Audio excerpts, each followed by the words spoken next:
All right. I'm going to call this meeting to order. Our annual meeting of Central Presbyterian Church of Montclair's annual meeting. Let us open with a word of prayer. Gracious God, we thank you for the gift of this faith community, the opportunities to share and serve you. May we experience your Spirit. Give us wisdom to walk the path you've set before us. May we hear you as we listen to each other, as we work to fulfill your purpose and plan. We commit to walk in grace, humility, and truth. And it's in Jesus' name we pray. Amen. It's our annual meeting. We have a quorum, which is 1/10 of the members, 123 members, or 120 members, so it's 12 people, and there are 12 people around. Notice has been given both in worship and our email blasts and our newsletter. There is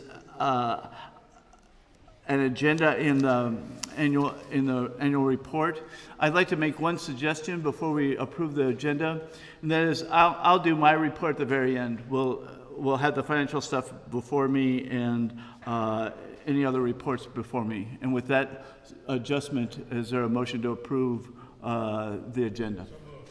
Is there a second? All right. All in favor indicate by saying yes. Perfect. All right. First of all, we have, everybody I hope has copies of everything that we have. There are the reports from our two meetings last year, our annual meeting in January of last year that the session approved the minutes, and our congregational meeting in June where we elected the pastor nominating committee. And so I think that's okay.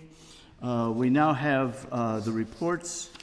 Mr. Clerk, do you have anything that you would like to share? No, I don't have any communications, and my report is printed, so you have it. You actually have an addendum, right? Because we have to make some revisions on the report. It should be this one, extra notes, okay? And I'll notice that on the back, we have the membership, and that's where the adjustment was done, because we missed a couple of transfers and then one left, but we have to redo the report. So the one that is in the big package on the membership is inaccurate, so if you want the right numbers, they be on that extra paper. Does everyone has this? Okay, perfect. So that on the back, behind my report, there should be a membership document. That's the most accurate and the most updated one. Okay. Thank you. We have a report from our personnel committee. Susan, Liz, does anybody want to share anything in addition to your written report? Or does anybody have any questions? Peace is peace. That's okay. Mission committee, there's physically not a report in. I shared in the back, there's a piece of paper that shows the mission giving for last year, which was $15,000. Dave Barr has moved forward. He was in PNC, but he is now in Florida. And so Dave Barr is not participating on the personnel committee. That was the only difference. Yes. But he was there. Thank you. The mission dollars, Peter. I want to make one addition here. You recall in 2022 we did not make any donations through the mission committee. We actually made them in the first quarter of this year, and we made subsequent payments at the end of the year.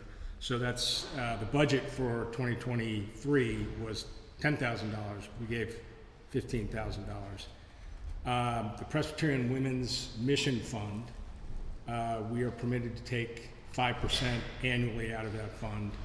We took 10% for 22 and 23. So I just want to make that clear. So roughly of that 4,800 was from the Presbyterian Women's Fund. Thank you. Any questions?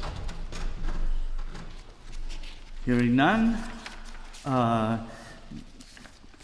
Next, since I put this down, Excuse me. I love it when I move things around. Next committee is the Pastor Nominating Committee. That'd be wonderful.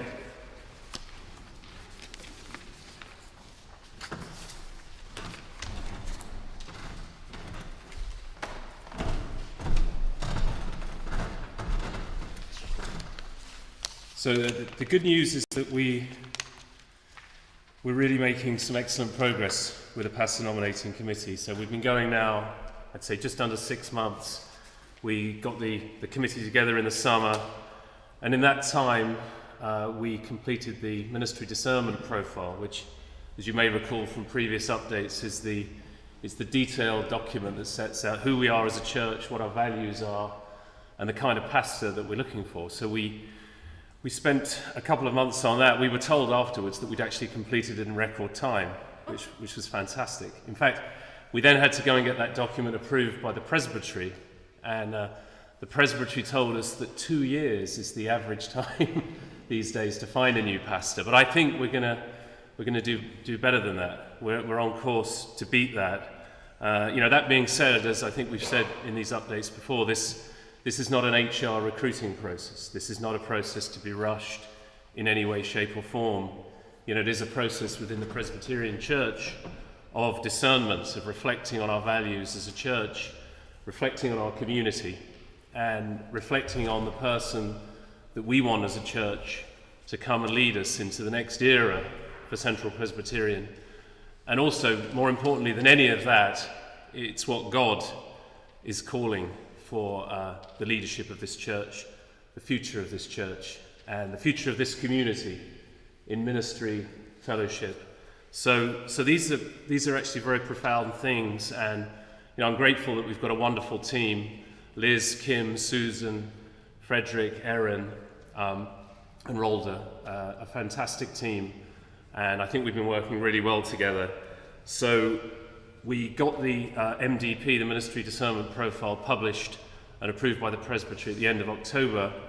So it went live, and we've slowly seen an uptick in the resumes that are coming in as we've worked hard to promote it, and we're using the platform that the Presbytery provides. And we've actually seen a lot of talented people coming in, and it's been very interesting and refreshing. People from all over the country, some people from here in New Jersey, but people from Texas, from the Midwest, and I think even some from the West Coast.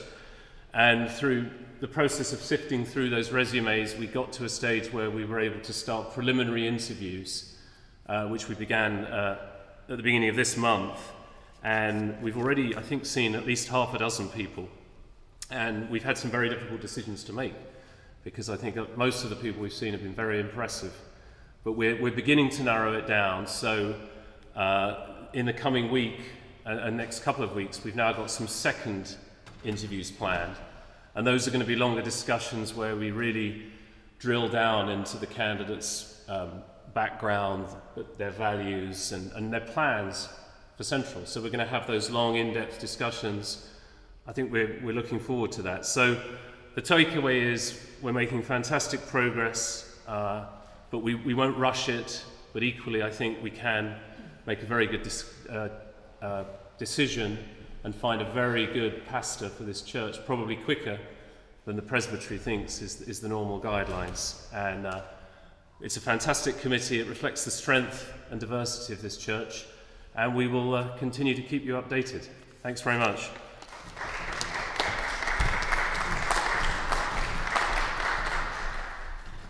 Great report. Thank you very much, Brian.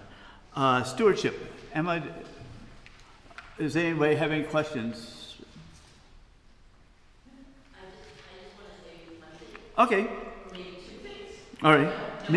Maybe 3? How about 4? Maybe. No, I just really want to thank everyone for your contributions. It's really, this church belongs to all of us.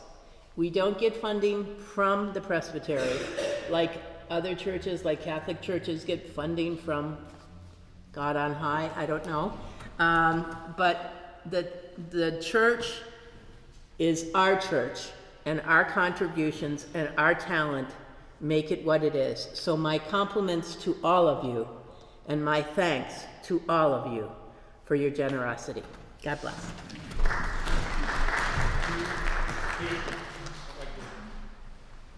I'm going to add something. Okay. You will see here in Emma's report and in the finance report that our pledges are a little lower than last year. What we realized, or I realized last week, was we have a number of people who give online. We need, even if you give online, please fill out a card, a form, let us know, because those are not being counted as of right now. We did get some from some folks, but we've received about half the pledges that we've received last year. So if we could get folks who give regularly online, just to fill out a sheet of paper, we have it in the office, that would be very helpful as we plan. Thank you. Moving into the new world of how people participate and engage causes lots of change for us all in terms of how we anticipate and plan and even budget. Worship committee, any questions about anything in the reports? You all are doing great. Ed, do you want to say anything?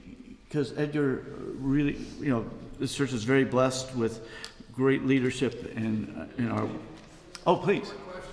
I don't understand why we don't list, we have services during the summer and we don't track the attendance. It just seems a little strange. I'm sorry. We're getting 25 to 35 people on any given Sunday, July, August. That's a question. That's a question or is it a comment? Yeah, just a question.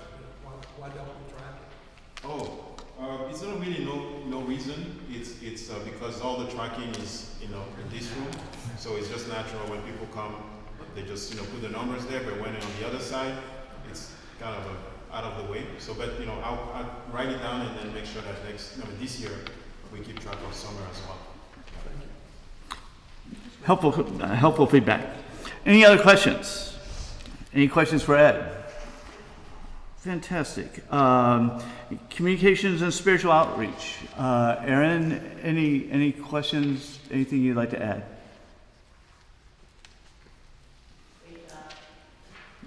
Exactly. Deacons. Barry, would you like to make a quick report on behalf of the deacons?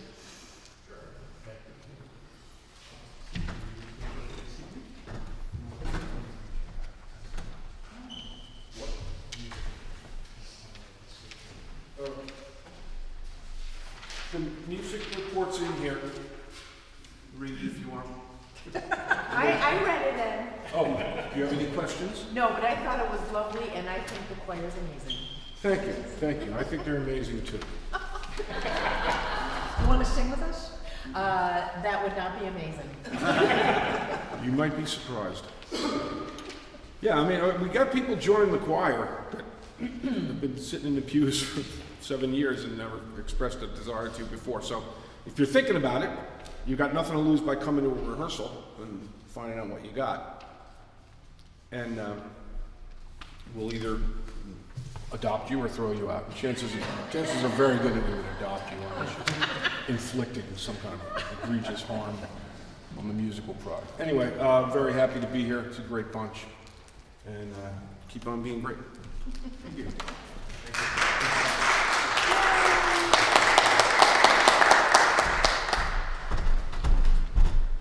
I don't know much to say other than I thought our deacons did a great job this year. One thing I don't have is good judgment, and the team is loaded with good judgment, thank God. Every time I propose something, I get and yeah, thank God. I think we did well this year. We've been, taking care of feeding you all. We've been visiting people where it mattered, what a great team. We pull things together at the last minute and make it look easy. I want to thank all the deacons for all they've done. and all those people that are associated with the Deacons, because the Deacons becomes a family affair sometimes. Thank you very much. Thank you. Any questions? Wonderful. Building and grounds, there's no physical report. In the finance report? Wonderful. Christian Ed, it's very evident that our children are engaged. We had 2 book studies last year. Carolyn is wonderful, and Pat Dancy does a wonderful job of making sure everything's in place so our teachers can provide excellent support for our young people. And thank you very, very much. Finance. Now we'll do all the finance stuff. I know it says me next, but. Well, I'm sorry? Reorganization? Oh, I'll do that after that. Okay.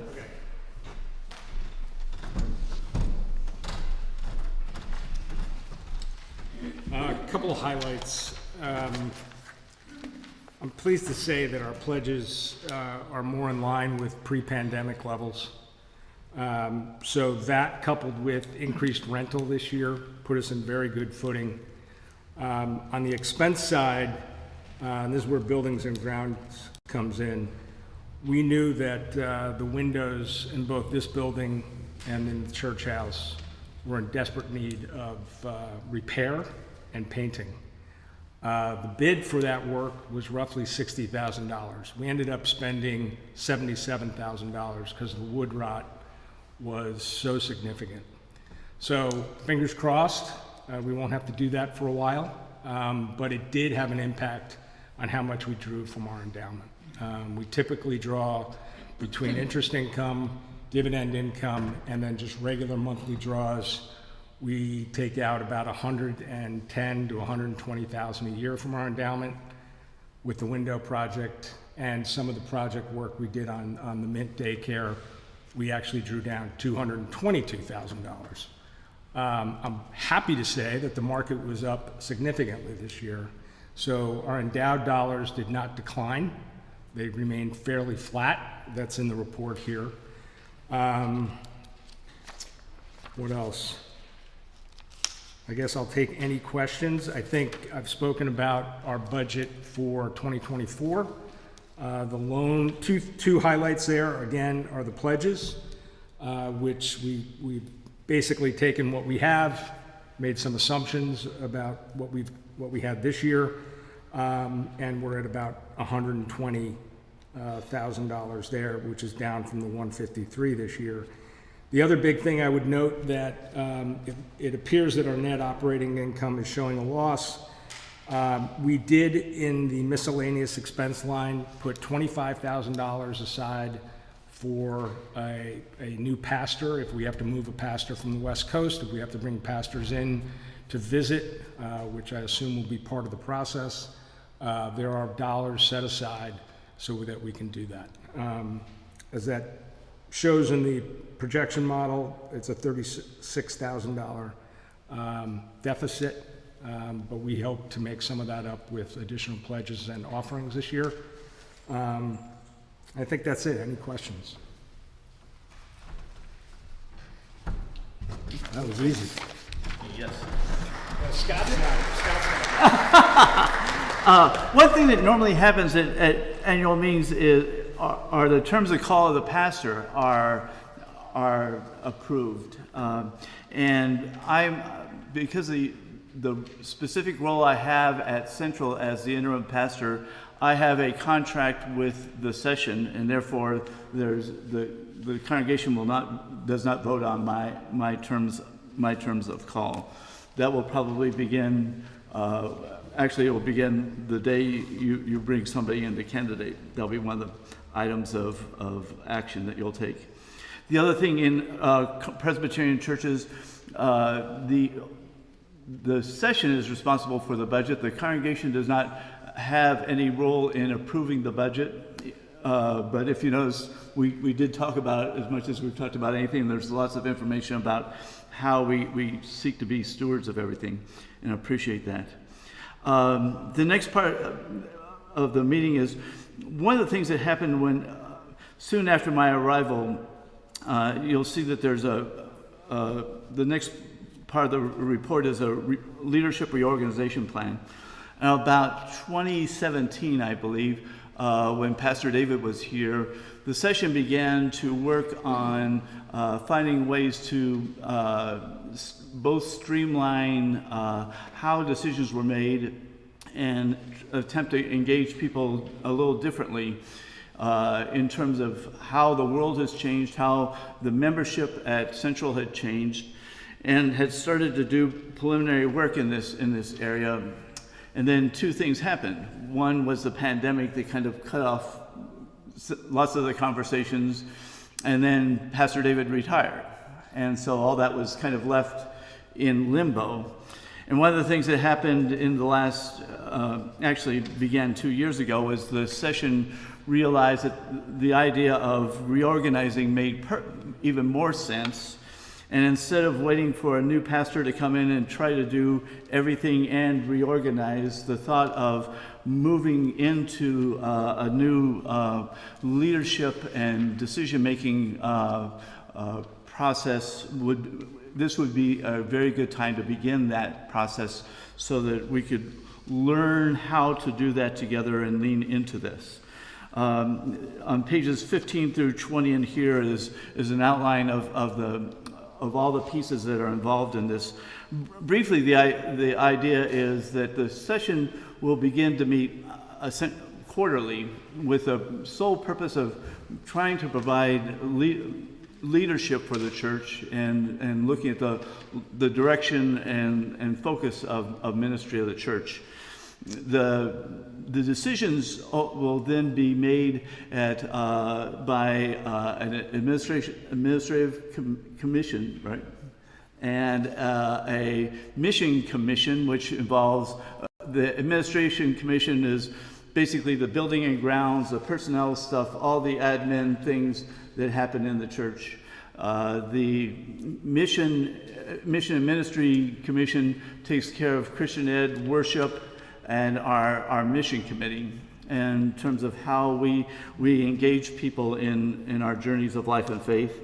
And then the last piece, and it's the piece that's probably going to impact more people than we think, is our deacons. We're asking the deacons to pick up additional responsibilities in supporting the members of our church, not only providing opportunities for activities such as picnics and other events, but also in terms of the care that is provided. And these are things essentially the deacons have done forever. We're in the process now, we're in about month, we started really in September trying to live into this process, and we're doing it by fits and starts, and we will ultimately get there. The major concerns and hopes was I found when I got here, and elders and in the paperwork, at times we and other Presbyterian churches are very good at times at not making decisions. Because we'll almost make a decision and say, wait a second, we need to have the worship committee talk about something, or the Christian education committee, or we have something to do with the building, and wait a second, we need to have the budget and finance committee talk about a budget building item. And trying to have more meetings where we have the synergy of the needed groups. It does not mean that there will not be other smaller work groups or committees meeting on an ongoing basis. Activities like worship, and we have a worship committee that's very active. Having people specifically responsible for items such as personnel matters is important. Some of those very specific things, we'll find out which ones we need to have on an ongoing basis, and the things that we can adjust without having them be part of life. That's first of all, any questions about how this is the idea? Silence is a good thing. The other important piece of this, and this is a personal piece for me, I've seen lots of churches organize and reorganize in my lifetime. I've seen our denomination organize and reorganize in my lifetime. And I kiddingly say at times churches and organizations reorganize kind of like reorganizing chairs on the Titanic. You know, we get so concerned about how things look, we forget about what we're actually trying to do. The purpose is not just to have an organizational chart that will share how we're going to do things. It is with the intent of making it easier for people to participate or engage in different ways of ministry, whether it's help out with mission activities or help with things supporting our congregation, or as Ed's seeing greater numbers in participating in choir, finding ways for everyone to find their way of living out their faith. And that's something that is just really powerful. Am I forgetting anything in sharing so far? Nope, you're good, you're on point. Yay. And I did it without PowerPoint, so that's a win-win. Any questions about, it'll be interesting to see where everything is at in 6 months. And as I know I'm learning and we're learning how we make decisions and share information, which is still in the process of being worked out. My report, it's in the works. Two things. First of all, when I came here, Pastor David hadn't been here for 6 months. The church has been in transition now for a while, and so part of the reason the church and the PNC and everybody's been successful in moving forward is you're tired of transition. And I don't take that personally. I think that's a really good statement to make. There are other churches that are going through transitions and talk to their interims and they go, well, where are you? We've passed them in terms of what's going on. It's not a race, but it's more, I think a sense of a determination of wanting to move forward with ministry here. And that's a great gift. When I came here, the session indicated that there were essentially, the goals that they had were to see if we could have people join the church, and we've seen that happen. They wanted to see our Mint begin its ministry here, and that's going to begin. They wanted to see that the Pastor Nominating Committee was up and functioning, and by this time be talking to people, and that indeed is happening. And the fourth one we kind of added on was just the reorganization.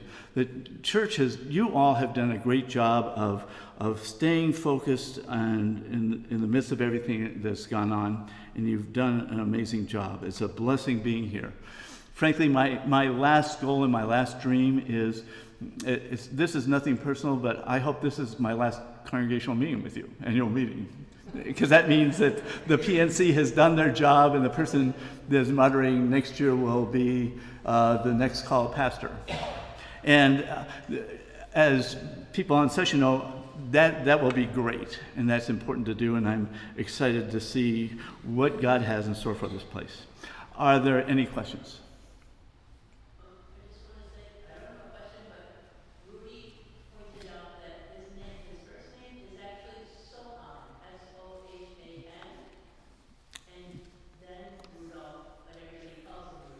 Thank you. Appreciate you sharing that also, Sohan.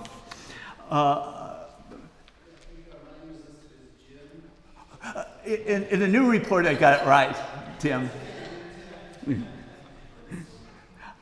Anything else or any questions for me? Please. As far as calling a new pastor is concerned, where do we stand right now? Right now, as Brian reported, the committee is still both gathering additional dossiers on people and beginning to talk to individuals and beginning the process of interviewing people. Is there a time when they approve a pastor and he comes and preaches? We're in that period of trying to figure that out. I wish there was a specific time frame to share with you, but they're really, this is the one time, it's like when you're cooking something and you know that it has to smell and taste right before you go on. This is the most important smelling and tasting part of cooking. And it moves, it's like risotto, you know, you keep stirring it, you keep working it to make sure it's right. This part could, you know, it could end very quickly, and yet it could be a long time. I know from my side, when I was doing interims, there's one time I was madly looking for a job, and between Christmas and New Year's, I had 3 interviews and 3 job offers. You know, so you know, it just happens you just don't know how it works. But be patient. Actually, the most important thing the congregation can do is pray. Pray for the committee and pray for the person that's discerning and figuring out what, you know, if they're being led here. Who ultimately decides on the new pastor? The committee, or the session, or the congregation as a whole? Great question. Actually, what will happen is the pastor nominating committee will bring a candidate to the congregation, and what will happen then is, and by that time the person has been vetted, you know, the references have been checked and everything else. The person will come in for a weekend, will lead worship, probably meet with people, and then following that worship service, there'll be a meeting of the congregation, where the congregation will then be asked to elect this person to serve as the next pastor of the church. And so a called pastor is called by the congregation and not by the session or the presbytery. The presbytery participates in this process and has been from the beginning. And that will be, we're in that step of just discerning and discovering who that person may be. Thank you, that's Yeah. clear things up for me anyway. I'm glad I could do that. The other piece, just so I'll share it now because it's easier to share now when there's not a person here. Just because we find somebody and somebody says yes, if they have a call, that person will have to disengage from that call before they come here. So just because, let's say, March 1st, which, you know, there's no chance, you know, I want to scare anyone, so I can make a date so outrageous that there's no chance. March 1st, when they came with the candidate and they said yes, that person would have to go back and go to the presbytery that they're a member of and be released from those responsibilities, and then go through the process of relocating to come here. And so probably it'll take additional time after somebody is called before they're physically in the manse and, more importantly, up here. Okay? Any other questions for me? Wonderful. Is there any other business that we need to transact?